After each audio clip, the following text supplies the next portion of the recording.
মানে আমার ভাগ্যটা এতটাই খারাপ কি আর বলি। আজকে নতুন গাড়ি একটা নিয়ে আসলাম, আজকে গাড়িটা কিনলাম। তো পূজাও দিলাম, আমি ভাবতেছি মাকে ডাক দিলে মা হয়তো আসবে। এখন দেখি মাই অসুস্থ হয়ে পড়ে আছে, মানে এমন কি বলি। আর আজকেই মা অসুস্থ হয়েছে, আর আজকেই আমি গাড়িটা আনলাম, আমি তো জানিই না। আজকে গাড়িটা আনলাম, আজকেই মা অসুস্থ হয়ে পড়ে আছে বিছনার মধ্যে। এই যে মা, ব্যথা কমে না এখনো?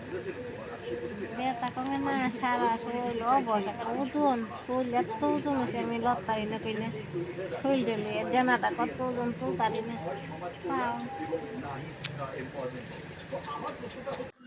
এই গাড়িটা আজকে নিলাম, গাড়িটা নিয়ে আজকে প্রথমে বাড়িতে গেলাম, বাড়িতে গিয়ে মাকে ডাক দিলাম। তো দেখো একটু টোটাল ভিডিওটা।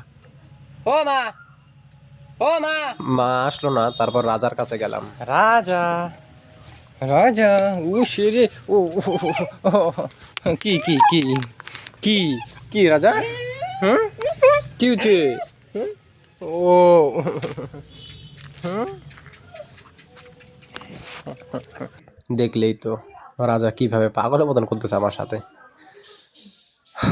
এত শখ করে গাড়িটা কিনলাম, অনেক দিনে আশা ছিল গাড়িটা কিনবো।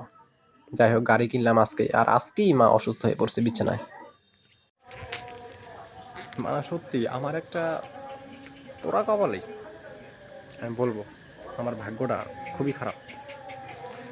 কোনো কিছুতে আমি সাকসেস পাই না, জোর জবরদস্তি সাকসেস নিতে লাগে কাইরা কইরা। এই যে মা গাড়ি দেখতে আসছে।